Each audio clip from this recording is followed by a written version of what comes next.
আগামী ১৬ অক্টোবর রাকসু হল সংসদ ও সিনেটে ছাত্র প্রতিনিধি নির্বাচন। এই নির্বাচন উপলক্ষে প্রার্থীরা সকাল থেকেই প্রচারণায় ব্যস্ত। এই বিষয় নিয়ে আরও বিস্তারিত জানাতে বিশ্ববিদ্যালয় থেকে যুক্ত হচ্ছেন প্রতিনিধি বুলবুল হাবিব।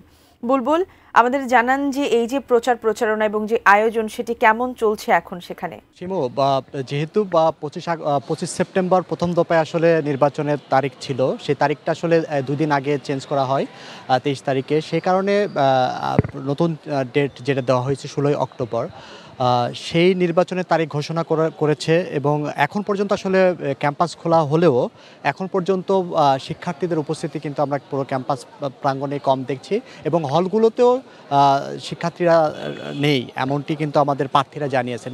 সেই জায়গা থেকে আসলে বলা যায় যে প্রচারণা যে ঠিক সেভাবে 25 সেপ্টেম্বরের আগে যেরকম একটা মানে উৎসব মুখর পরিবেশের আয়োজন ছিল, সেটা কিন্তু এখন পুরো ক্যাম্পাসে নেই। এখন প্রার্থীরা যে ভোটাররাই উপস্থিতি আছে তাদের মাঝে যাচ্ছেন, আসলে সেখানে গিয়ে প্রচারণা চালাচ্ছেন। বিশেষ করে ক্যাম্পাসের যেহেতু একাডেমিক ভবনগুলোতে বা বিভিন্ন একাডেমিক ভবনের সামনের যে চায়ের আড্ডা, সেগুলোতে আমরা দেখেছি যে প্রার্থীরা তাদের যে গণসংযোগ লিফলেট নিয়ে যাচ্ছেন, কথাবার্তা বলছেন, এবং তাদের যে বার্তা যে আগামীতে তারা কী করতে চান সে বার্তাটা আসলে পৌঁছে দিচ্ছেন। তো যেহেতু আমরা দেখেছি যে পুরো ক্যাম্পাসে একটা নিরুত্তাপ কিন্তু ভাব, যে একটা উৎসব মুখর পরিবেশে যে একটা আয়োজন থাকবে, সেইটার ভাটা পড়েছে বলা যায়। সেই জায়গাটায় কিন্তু অনেক গ্যাপ রয়েছে। এবং যেটা প্রার্থীরা বলছেন যে যেহেতু এখন পর্যন্ত ভোটাররা আসেনি, আসলে আগামী সপ্তাহেও এইটা কতটুকু আসবে সেটা নিয়ে একটা সংশয় রয়েছে, যে ভোটাররা সবাই আসবেন কিনা, এসে পৌঁছাবেন কিনা।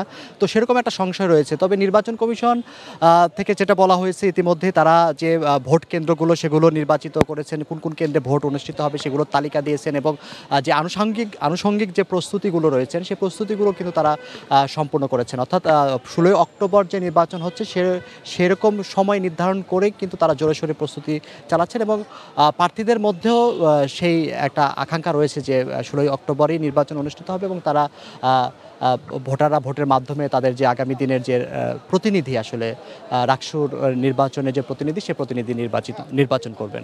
তো এই ছিল এখান থেকে আসলে যে প্রচারণা চলছে প্রার্থীদের, তবে ভোটার উপস্থিতি কম।